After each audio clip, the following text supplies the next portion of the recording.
Cell buy swap options.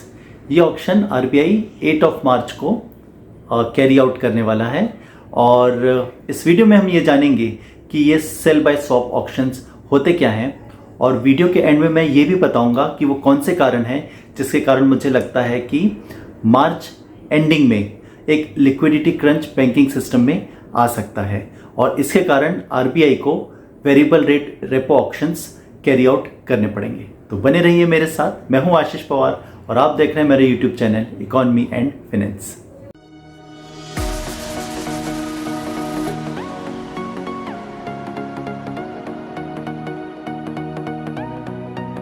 ये sell buy swap options $5 billion का है और इसका रिवर्सल 2 साल का है। चलिए आप समझते हैं ये सेल बाय स्वैप्स होता क्या है। सेल बाय स्वैप्स में central bank, in this case reserve bank of India, foreign exchange यानी कि डॉलर्स सेल करने वाले हैं और खरीदेगा कौन? इन्हें खरीदेंगे कमर्शियल बैंक। कैसे? बिडिंग करेंगे, इसका ऑक्शन होगा और 2 साल के बाद जब इसका रिवर्सल होगा तो आरबीआई जो डॉलर ने सेल किया है वो बाय कर लेंगे और रुपी फिर से सेल कर लेंगे।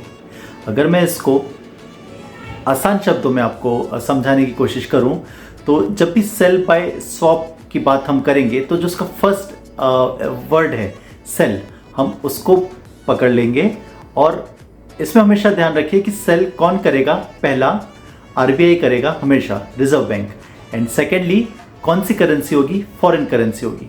तो सिमिलरली अगर हम बाय सेल ऑप्शन की स्वैप ऑप्शन की बात करें तो ऐसे में बाय कौन करेगा? पहला आरबीआई करेगा और कौन सी करेंसी होगी? सेकंड, वो होगी foreign currency, in this case dollars. तो आई होप कि मैं आपको समझा पाया हूं इसके बारे में। आइए हम समझने की कोशिश करते हैं कि सेल बाय स्वैप्स ऐसे टर्मोइल वाले टाइम में किस तरीके से हमारी इकोनॉमी को हेल्प कर सकता है। तो सबसे पहला बेनिफिट जो होगा वो रुपी जो डेप्रिशिएट हो रहा है उसमें थोड़ा लगाम लगाएगा। वो इसलिए क्योंकि आरबीआई डॉलर सेल कर रहा है तो इकोनॉमी में डॉलर की जो सप्लाई है वो थोड़ी सी बढ़ेगी और रुपी की कम होगी। तो ऐसे केस में रुपी थोड़ा सा स्ट्रांग होगा। ये एक नॉन कन्वेंशनल तरीका भी हो सकता है आरबीआई का इकोनॉमी से लिक्विडिटी को कम करने का। आप जैसे कि जानते हैं कि हमारे इन्फ्लेशन इस समय जो इन्फ्लेशन टारगेटिंग बैंड है 2% से 6% के बीच का, उसको ब्रीच कर गया है और लास्ट टाइम ये इन्फ्लेशन रेट आया है 6.01%। वर्ल्ड ओवर भी देखेंगे तो यूएसए का इन्फ्लेशन रेट आया है 7.5%, जो 40 साल में सबसे ज़्यादा है। तो उस इन्फ्लेशन को कर्व करने के लिए जो लिक्विडिटी है, सरप्लस लिक्विडिटी है, इसको कम करना पड़ेगा। तो कहीं ना कहीं ये जो $5 बिलियन का सेल बाय स्वैप्स है वो ये उसमें हेल्प करेगा। आप सब ये बात तो जानते ही होंगे कि इस बार का जो बजट है वो एक ग्रोथ बजट है और कैपिटल एक्सपेंडिचर पे ग्रोथ 35% की है। तो इस 35% ग्रोथ को फाइनेंस करने के लिए आरबीआई को गवर्नमेंट की तरफ से अराउंड 11.58 लाख करोड़ की बोरोइंग करनी पड़ेगी, जो पिछले साल के 8.75 लाख करोड़ की बोरोइंग से कहीं ज़्यादा है। तो कहीं ना कहीं आरबीआई ये जो पैसा आएगा उससे जीसेक बॉन्ड्स भी खरीद सकती है, जिससे यील्ड को थोड़ा सा बेनिफिट मिलेगा। अभी जो भी मैंने ये फ़ायदे बताए हैं ये दुगने हो जाएंगे। क्यों हो जाएंगे? उसका रीज़न है कि आरबीआई ने आज से 3 साल पहले बाय सेल स्वैप किया था और उसका रिवर्सल लेग 28 मार्च को है। तो ये जो 5 बिलियन है और जो सेल बाय स्वैप है, उसके अलावा बाय सेल स्वैप जो हुआ था 3 साल पहले वो भी $5 बिलियन का था। तो जो टोटल इम्पैक्ट है वो $10 बिलियन का होने वाला है, जो रफली रुपी टर्म्स में 76,000 करोड़ का हो जाएगा। अब ये लिक्विडिटी क्रंच क्यों आएगा इसके बारे में भी थोड़ी सी बात कर लेते हैं।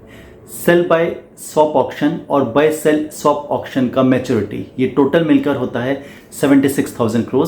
इतना रुपी बैंकिंग चैनल से चला जाएगा। इसके अलावा मार्च में एडवांस टैक्स भी भरा जाता है, उसको अगर हम मान के चलें कि 1 लाख करोड़ होगा तो उतना अमाउंट अलग से चला जाएगा।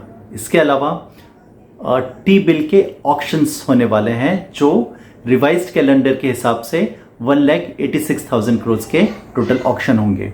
तो अगर हम इन सबको ऐड करें तो जो रुपी टर्म्स में लिक्विडिटी कम हो जाएगी वो 3,62,000 करोड़ की हो जाएगी।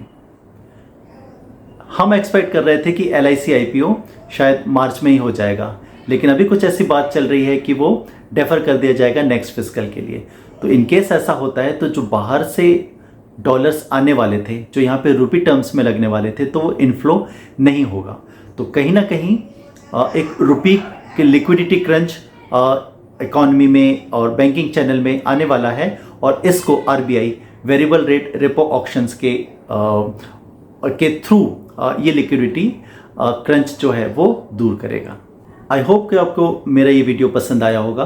अगर थोड़ा भी वैल्यू एडिशन हुआ है तो प्लीज़ इसको लाइक कीजिए, सब्सक्राइब कीजिए और शेयर कीजिए। Thank you.